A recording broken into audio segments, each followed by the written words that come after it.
Hello, everybody, and welcome back to another episode of the Chromebook Classroom. I am so lucky because I am here today with my friend Phil.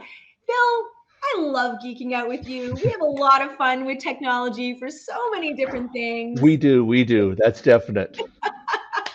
But Phil, I know you and I are good friends. We've worked together for a long time, but why don't you go ahead and introduce yourself to everyone watching today? Hi there, my name's Phil Scott. I work within the learning services area. I'm the CTF, CTS, assessment and reporting person. So that's quite a big title there, which means I do a whole bunch of things and I work in a bunch of areas, but it also means I get to do a lot of interesting crossover areas, which is extremely exciting. And it means that we take a look at how assessment and reporting can fit in with CTF and CTS versus just being this is how it works for social or science or whatever. We can also apply it to our own areas, which is a little different at times. And it's allows us to be a lot stronger in how we assess and help our students in the long run. I So that couldn't makes agree me more. Oh, I love it. I love it. Because so you know what? You're right. You have a very complicated job. You do everything from like foods and fashion and robots and construction and outdoor like it's everything, right? Like I rely upon a lot of the expert teachers within this area because I have some big ideas and I have some areas of how to make apply, but I'm not going to be doing cosmetology. That's oh obvious. come on, That's you're gonna not my have blue structure. hair. It's gonna be So yeah, there's not much to I can't practice on my own here. So I do rely upon those, but I also like to take this stuff and apply it and make it realistic and applicable to the real life situation. So ah. that's where I want to do it versus just being high in the sky stuff. Well, and here's what I love about this is today we're doing another one of our crossover episodes because you, as also Woo! part of the assessment team, every week you're releasing assessment bites. These are such valuable videos because you really are breaking down assessment into these usable chunks. And I love that today we're focusing on CTS and CTF because it's one of those things where it's a performance-based class and we have to do more than just assess product. We have to look at process. And I was so excited when you were sharing with me what you wanted to present today. I think everyone is going to get a lot out of this. And these assessment bites have been great. Jen started these, and they're kind of an outcome from COVID. So it's actually been a good thing that we've gotten out there where we adapted and took a look. And this is what we got back from teachers that they like the little bits of things. Yeah. And so your stuff here with Chromebook and doing that as well, it's nice short little bits that we have to do versus being the long sessions are valuable, but this also means you can grab what you need when you need, which is great. I love it. So now we have these teacher Chromebooks, Phil. We know that we've got, 24,000 student Chromebooks as well. What do you want to share today? That whole idea of that process-driven assessment in CTF and CTS. So what I'm looking is at that process of that design. So we think of the design process sometimes as fitting in with just design studies or a fashion, but it also fits in within all the areas. So taking a look at what the problem is, what the students have to achieve, working through there, and so the design process part is something that I like to fit within the whole within every area within CTS. A lot of people think about design process as being for design studies or for shop or for fashion, but it also hits as part of the whole with every area within CTS. And allows you to look at how things progress and that within foods, there's that within all of our business processes. We have this within all the areas. So we're going to take a look at the idea of how assessment works, and then we're going to look at how to get students to give this feedback from a Chromebook on an ongoing basis. I And love so it. that I'm so they excited. can do it throughout everything. Let's see it. Let's take it away. So first of all, we're going to start with the whole, this is assessment bites crossover. Um, First aspect is um, how to use Chromebooks within CTF and CTS and why they're good. Teachers can provide recorded feedback easily to students within the classroom or on assignments. Students can access a variety of information during class, so they can access that so they're not just repeating what they saw or having to use a handout. They can use pre-recorded things by the teachers, online resources, that sort of stuff. Flexibility of assessment methods. I want to see how a student is doing something so I can use that Chromebook to record and hand it back to the teacher within the classroom as a formative. Here's what I'm doing. Here's what I think I need to improve looking back at my own recording. And what do you think as a teacher coming back? They can also share it within their group so they can get assessment within the groups to get them feedback. As well, it allows them to add to their assessment and portfolios as the students progress through the work. And that's what we're going to look at the end here. But that's an incredibly important part of this as well, because rather than trying to do this 2 weeks later, they can capture that while they're doing it and add it while they're doing it. So assessment within CTS, just the general aspects, some overview. Let's make it variable. Let's go back and forth discussion between the teacher and the student, that assessment as and for learning. Utilize online references for the students so that they can take a look at what they're doing and give those back. Skills and concepts are incredibly important within CTF and CTS. Not so much an exam written, but that skills and concepts and portfolios for their classroom, but also going on, because students are going to take this information and build up for the future, for their continuing education, for post-secondary, or for their career going on. Love that. Just very brief. You've probably seen this about 50,000 times. Assessment we need for those learning. repeats. We need those reminders. Assessment for learning. That's part of the aspect where the teacher's giving back formative aspects or students are helping each other out. Assessment as learning, which is incredibly important, where the student develops their abilities within that learning. So they're using the assessment to help develop their abilities directly, not just of what they've done. And then learning. Now the portfolios can be a bit of assessment for, as, and of learning. Yeah. We're focusing more on the for and as, but it can definitely be used at the end as well. Okay. So the design process, very brief. It's applicable, as I said, to all areas across. We can use online and in person as part of that process, so they can submit aspects online, but they can also get feedback in person and then record that. There's a number of different ways: forums, classrooms, Google searches for information, portfolios, feedback from the teacher. Can include written, images, and audio recordings. It's one real strong aspect about using the Chromebooks. Students can load their stuff into it, but teachers can also respond in a way that's way stronger than just doing typing. They can hear your inflection. They can get your feedback in a meaningful way. It's easy to record just a minute or two of audio or video as you do it without being big. And the Chromebooks having the aspects within them is really strong. The Chromebooks having the cameras with them is really strong. Yeah, when we can have these tools that make it not only a teacher time saver, make it more impactful for students, then it also offers that universal design of accessibility for everyone, every teacher, every student.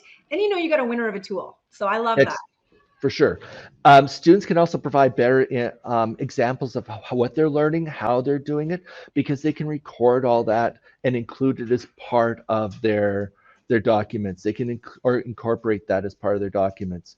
And the feedback can be given immediately in class or through demonstrations and verbal means over the program. But it's easier if I want to do that, rather than trying to write it out and type it out. That audio aspect is really easier, and say, hi, I love this. This was great. And you can record while you're watching the video or looking at the item. So you can record that directly at the same time. So you don't have to chunk it up. You're doing it at the same time. And the fact that it's small and easy and great battery life means you can grab it around and do it wherever you want. You're not stuck to your desktop. Absolutely. That's such great points. And you've got some kind of examples here from design studies to sort of help us wrap our heads around this. So one thing I've done in design studies is that the initial part of design studies was you have to learn a whole bunch of terms, which I used to do in a much longer, more convoluted way. And it was everybody did the same thing. And it was boring. It was boring. It was boring for the students. It was boring for me. It was boring. And I admit that freely. So I had to change that. And I've changed that based upon the feedback from my students. Yeah. So then I started to do, and I have a lot more written out on how the students would do this, but we don't have time here for this. So I would have the students learn all the elements and principles of design, Mhm. and then they would do the basics of the design project as a T-shirt or a um, graphic of some sort. Okay. And then they would have to, within that design brief, they'd have to give me back feedback. And now the students can use video, graphics, captions on the shirt. They could take a picture of the shirt and add captions to it as they're using their Chromebook to do parts of that. And they're using Google Slides to do that so they can showcase how they utilize these Mm. principles and elements. I don't care that they know the definition, that'll come. It's Yeah. how they utilized those that I care about. It's the application and their ability to describe that. Okay. So part of the big assessment questions at the end, I'm not going to read through all these, but if you want to pause and zoom, Pause you here. can. Yeah, that's right. Yep. What aspects of your design don't meet the requirements of the design brief as strongly? So this is part of the as learning Okay. where I put this at the end of their portfolio or partway through. They can do partway through aspects of the for learning and as learning. Okay. Where are they doing well? Where did you not do as well? Where would you look to change this? Because ultimately, every project means that if you improve on the learning from that one, the Yeah. next one is going to be better, whether it's design or foods or whatever. Where did it meet the portfolio well? And then how will you use the design process in the future, which is really getting at the as learning. In the Mm. future, how will you use the design process in order to make your projects in whatever area go better in the future? So that's a big aspect of that sort of aspect of going through. And this is so much easier to do on a Chromebook than it is to do by hand. It's so much easier when they can take it over and look at their design and actually record it and utilize it and do the changes right then. So they're not trying to do it 3 weeks later or 2 weeks later. And you as a teacher can give that formative feedback right then. You're in the middle of class, you have 5 minutes, a couple students have handed stuff in at the beginning of class. You can grab out your Chromebook, give them feedback on the Google Slides or whatever method you're using, and you can give them that feedback and even record it, audio, right away. That's amazing. And what a great connection for students. It's almost like a built-in student self-assessment because they're engaging in that as they're completing their project. They have a true understanding of how they are not meeting that success Yeah. criteria in the moment. And I know everybody that does a project is going to have areas they need to improve. And so it's not marking the students down, and you work with the students saying, I'm happier if you know where you need to improve Yes. because I can see more of that design process and that design thinking. Your marks are probably going to go up because you're using that interpretation and that looking at how things need to be improved. That's way better than just saying, "Oh, I did everything great," or ignoring the parts you didn't do well. Because no project is perfect. So that means increasing it in the future. I love this. I love this. So you've got some technology that we're using in our classrooms pretty much every day to make this Yep. happen in a snap. Yep. So we're going to on this part we're going to base the portfolio upon the design process. We're using Google Slides, and we're going to edit on the go type idea as we do this. So I'm going to pull this up. We grab this off of one of any number of possibilities. Trish recommended this site, and I grabbed something she hasn't used before. Slides Mania. I love Slides Mania because it's templates. Teachers can get bogged down. This could be overwhelming if you had to make the template. Templates are there for you. Yeah, and there's a variety of different ones that fit for different areas, fit uh, for different grade levels. So you can change the look of it based upon the area you're in. I picked a pretty generic one. We have a generic initial part where we can put a template, a title on it. Yeah. We can put some different aspects in. This one is kind of started for, I haven't given any specifics, but it's kind of started in the business plan. I'm using the whole aspects, and you can see I've left parts of this blank just so you can see how it's set up. Um, so but the initial part is defining the problem or task. What is a task, an overview, and then specific details for this task. So it's making them go through and think about the process, which is incredibly important. So instead of just doing this as a bunch of different boxes, which can be useful, but Yeah. this is also putting all that information in one spot. so they can refer back to it. They don't have a hand-in sheet that you've had to hand in and hand back and try to keep and somebody Yeah, loses. this is living. This is ongoing, Yeah, right? Because if you assign this in your Google Classroom, it's like you can even have the outcomes, the success criteria, the rubric or marking scale, all all of this that. can be built in here. And then Yeah, the students are just adding images, audio, video, and text as yeah. they go. So, and they can label aspects along the side. And the nice thing about Slides Mania is that this information is as part of the slide. There's information about how to grab it. When I first grabbed this one, I couldn't figure out how to change this tab. I'm Yeah. like, it's got to be changeable. So I went back and took a look at it. Like, oh, you do this. I'm like, easy. Yeah. And so it being set up, and then you can go through and you can take a look and you can describe the process. They can insert those images here. If they're creating videos, they can create the links to those videos in here. I Google Slide, anything that can happen in Google Slide can be done here because Yeah. it's Google The Slides. insert menu is your friend here. That's what Yeah, you're looking for, for is that sure. insert menu at the top of Google Slides. It's going to show you everything that you can insert. And you can start to think about that. What of those pieces can I use for my students? I noticed you had a business plan. There's Yep. charts and graphs you can put in, Oh, for sure. diagrams, everything. So, and because with them working within this in an online situation, yeah, all this is grabbable and movable. Yeah. So they can utilize that. They can do screenshots. They can do all that.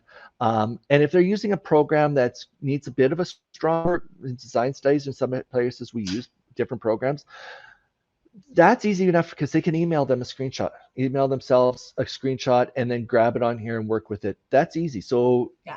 this exists in a dual world. It's not just by itself. It's a great asset. It exists by itself strong, Yeah. but it also can exist in those areas, which sometimes we need to do. And so they just can go in and add those tasks in. Brainstorming, I would have students use all their brainstorming in here and keep it here, because I don't care if it's right or wrong, and we want the students to know that. It's the idea that it exists, so they can highlight, they can put in their text boxes, and when they start to organize, they can utilize this almost like a Jamboard Yeah. and reorganize it within their way that they can present that information as part of their entire process, because I care about the process. Yeah. And so this is that living process. So then everything else is just kind of that. Go through, and my biggest thing is let the students know this well. Let the students play, and if they come up with a different way to showcase what they're learning, celebrate it, utilize it, have them show other students, because they will take this, and I can't teach them everything, but I can let them play and incorporate it. Oh, I love this, Phil. And so here's what's really exciting. We've got this lovely, lovely example from Phil. Below this video, we are going to have links to assessment bites, to the CTF, CTS SharePoint page, where I know, Phil, you have so many resources to support teachers. We'll also have a link to more portfolio options and tutorials from MTech, as well as links to Slide Mania and other places you can find it. But this is successful. I mean, I know we showed it today for CTF and CTS, but really what you're showing, Phil, this could be any grade, any subject, that process-driven assessment beyond the answer on the line. And that's one great thing about CTF and CTS is we have that process built into most of our classes. So learn it here and take it out to other places and showcase it to your other teachers about what you can do. And they're going to go, really? This is that easy? And your students will learn it in your class, and they'll bring it to your other classes, the other classes. And I encourage them to do that. If they have something they learn in a CTF class, CTS class, and they want to take it someplace else, utilize it like crazy, and they can teach the other teachers that are having some problems and not knowing how to incorporate this well. Yeah. I've got this. As a student, they get to showcase it to the teacher.